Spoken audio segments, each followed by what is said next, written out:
it's Melody here again with another process video. This is actually from my Project Life album. It is the first part of my July 2013 spread, as you can see here. What I do first is actually pick out all my pictures. I do a planning page whenever I'm actually getting ready to print my pictures, and that all I'm planning out is what pictures are going into what slots. It really helps me figure out which photos are the ones I need to print, and it prevents me from printing a lot of photos that I don't actually need to print. I keep digital copies of all of my photos, but I try to only print the ones that I'm either going to give to people or scrapbook. That way I don't have a lot of photos just sitting around, because I found that they'll just sit in a box and they won't actually get used. Just a quick tip for the photos that I print that I don't end up using in my Project Life or my scrapbook album, I keep them kind of in a little pile on my desk, so when family members or friends come over, they can kind of rifle through them and pick whichever ones they want to take. This has actually been especially helpful whenever grandparents come over, because they can pick a couple different pictures of Kaylin to take home, and it's actually just a great way to make sure that you don't waste photos. Not that they're that expensive, but still. I don't personally like to throw away photos, so if I feel like I'm giving them to someone that could use them and that would enjoy them, then I definitely will. This right here, what I'm using, is actually a piece of tissue paper. Sorry, I couldn't think of it. It's kind of a black sparkly, and it came as packaging in a julep box that I got. So I wanted to use it here because it fit with the color scheme that I was going for, and I actually really like the way that the black tissue paper looks. It's sparkly and it's nice. So I'm making my own flip pocket here, and this is in the bottom left corner of the page, and I'm using a Design A page protector. This is the first one I'm going to do, and this is the one I'm going to take the longest with, because it takes me a while to kind of figure out what I'm doing and what I want to put in here. And then you'll see I make a fatal mistake later. I'm pretty sure I did not cut that out. I make a fatal mistake later where I attach the pocket, sew it together, and then it's upside down whenever you flip it over. So yes, you will see that. And what I end up doing is just cutting a little slit in the page protector.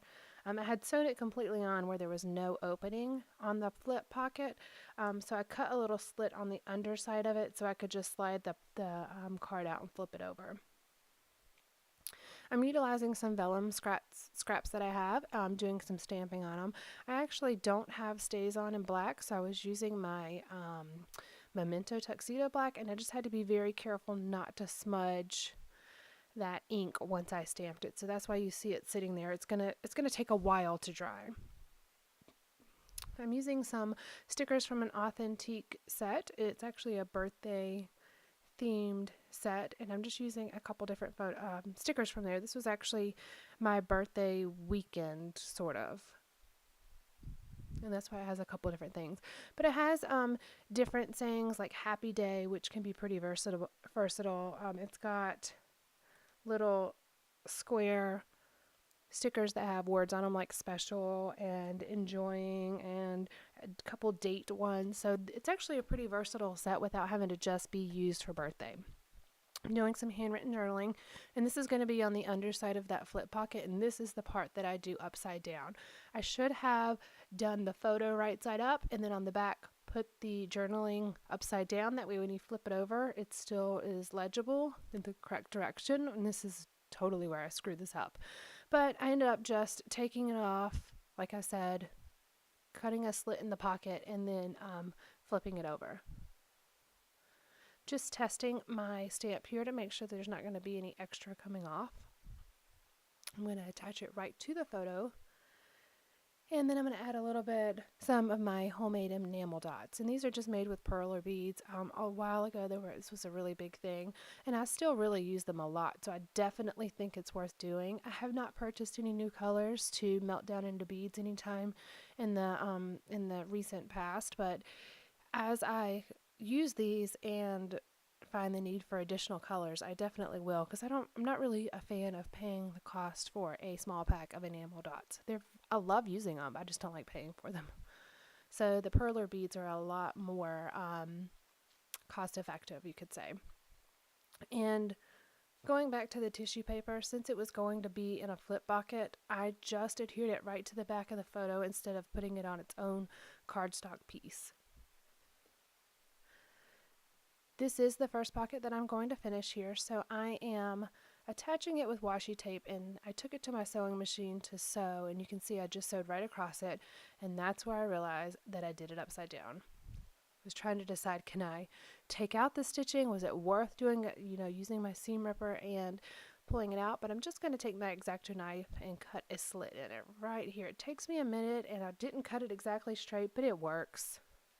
You can't even really tell. Now it's tight enough that the card is not going to slip in and out at all. Just cutting it very closely. Taking the card out, and then I'll flip it over.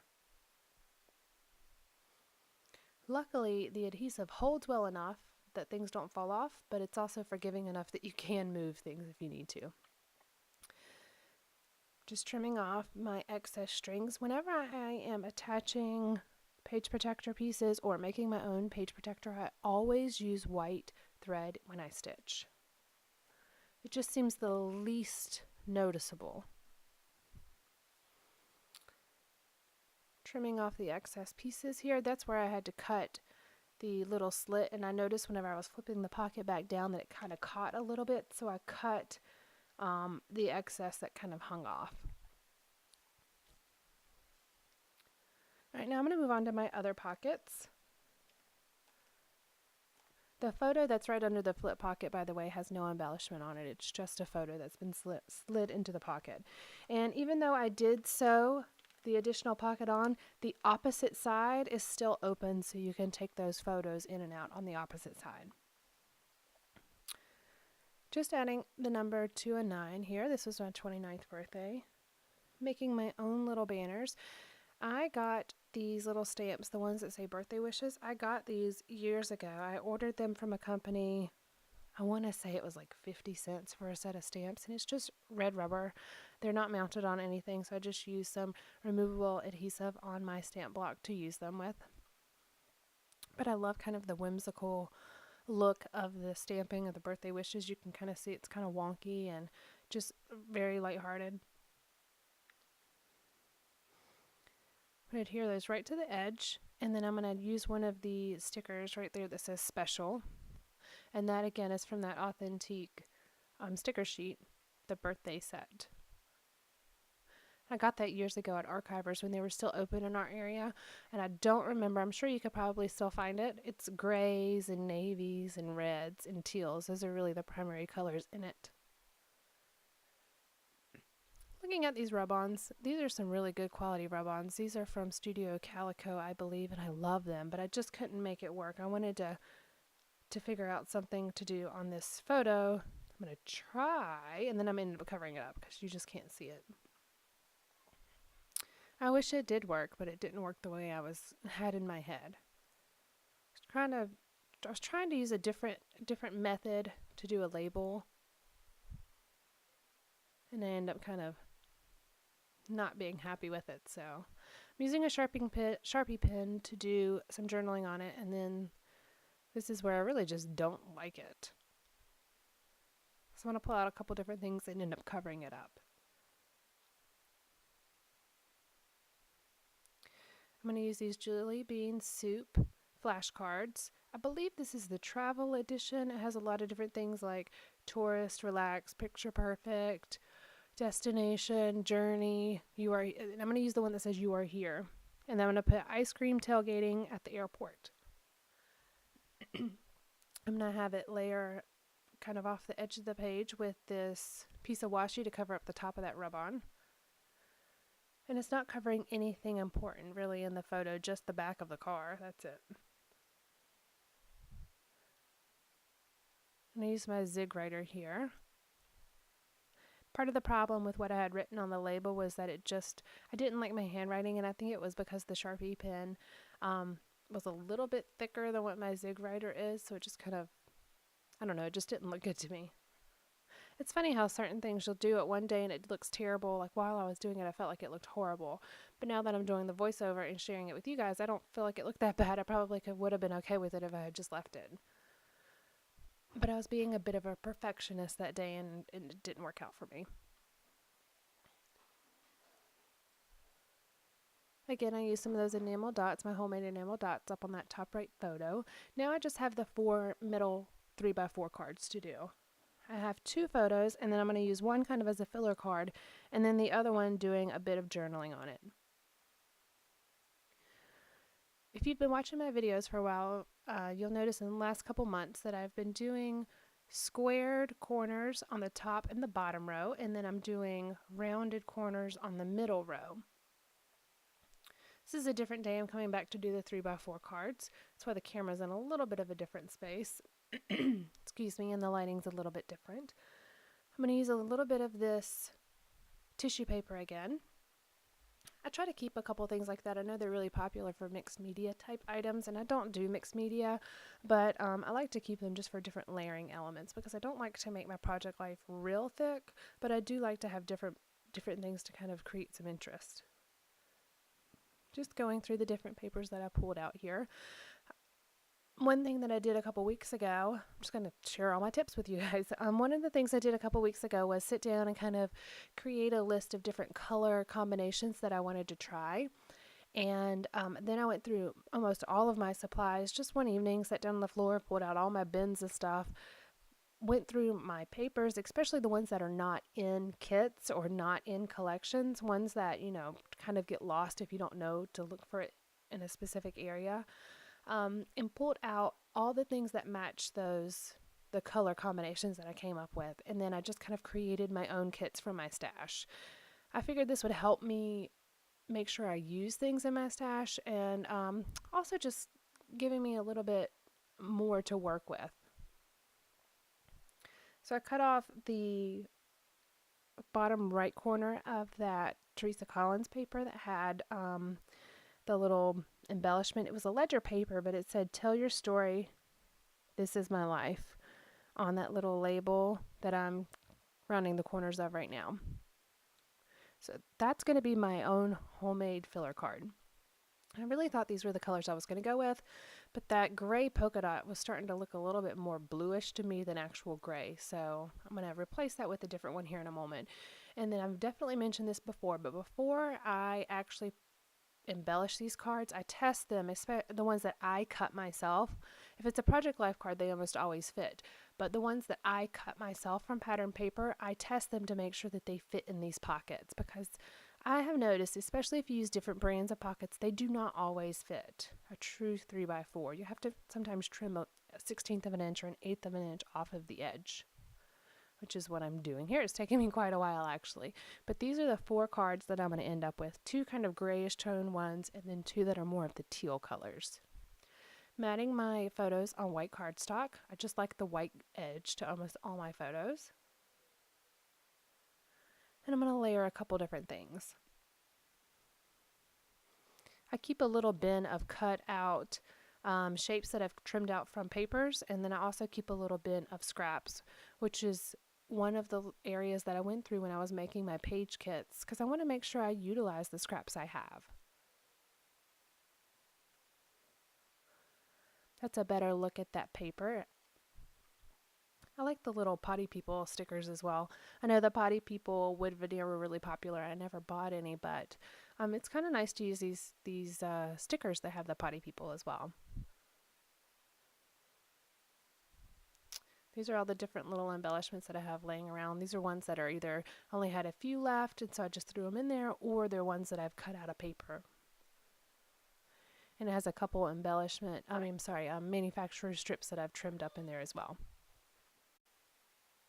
These cards are starting to come together pretty easily now. Just going through my little basket or bucket thing here with different embellishments in it. A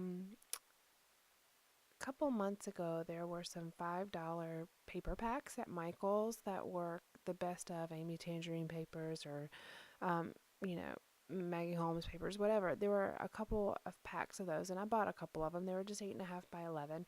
But any of those papers that had little elements that I could easily cut out and use on specifically Project Life, I went ahead and cut them out. That's where I believe this Happy Speech Bubble came from. That's where those black and white sketchy looking hearts came from. I believe that's where that pink camera came from on that far left card.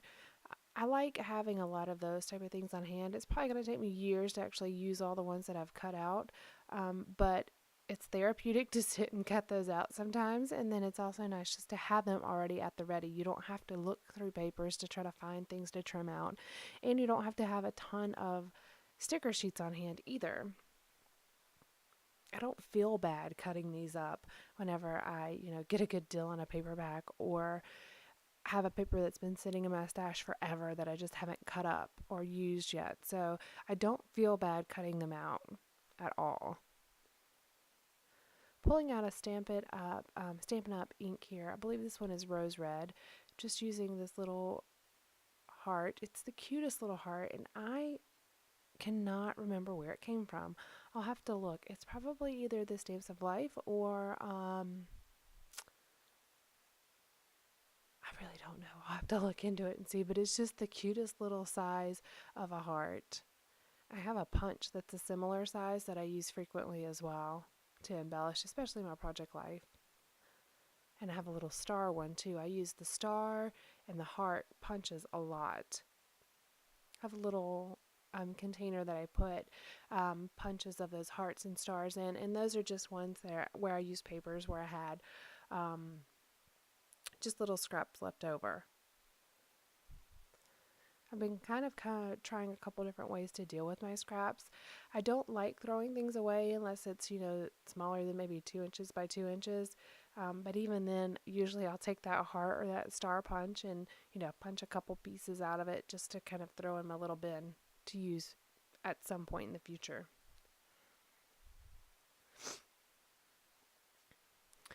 I wasn't really sure what I wanted to do with this far right card. It's going to end up being a journaling spot, but I wasn't sure, so I wanted to kind of flip through a couple different things, see if anything stuck out to me. These are just some random embellishments that I have.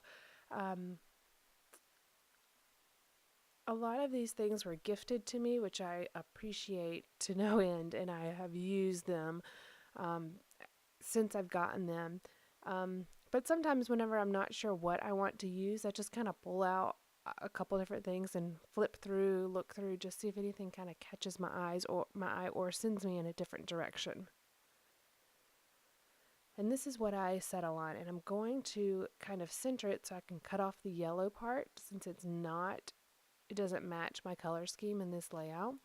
But I can use kind of that little bit of washi tape that was stuck on the side, or the printed washi tape. It wasn't actually washi tape, but use this ledger paper, and it just reminds me kind of a simple school paper. It's a grid actually, but it's got the teal lines and the red lines on the right. So it's like the pinkish red lines on the right side of it, so it matches my colors perfectly. I'm just going to do some handwritten journaling here, just with a simple black ballpoint pen. This is actually, I think, my all-time favorite pen, and I've had it multiple packs of them for years. Going back to what I was saying about the scraps, I've been trying to figure out a couple different ways to deal with some scraps, and I watched a YouTube video not that long ago. I can't remember who did it.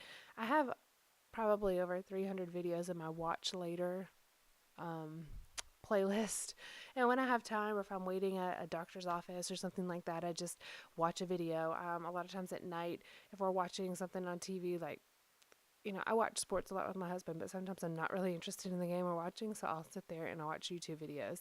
Well, I was watching one of the ones that was in my watch later playlist, and it was, like I said, I can't remember who did it, so this is definitely not my idea. Credit goes to someone else. I just can't remember who at the moment, but they took those fridge bins and they cut up all their scraps into either 4x6 or 3x4 size. And I really thought, that's really not a bad idea, because those are perfect sizes to have on hand, and then you can use them for project life at any point in time or on a regular scrapbook layout. It doesn't have to be in project life, but it's nice to have those types of sizes on hand if the piece is small enough that you wouldn't want to keep it in a larger, if it's more than a 6x6 size, I would probably keep it in that larger piece. But if it's, I don't know, 5x6, I would probably cut it down to 4x6, because then it would already be at the ready for a project life page.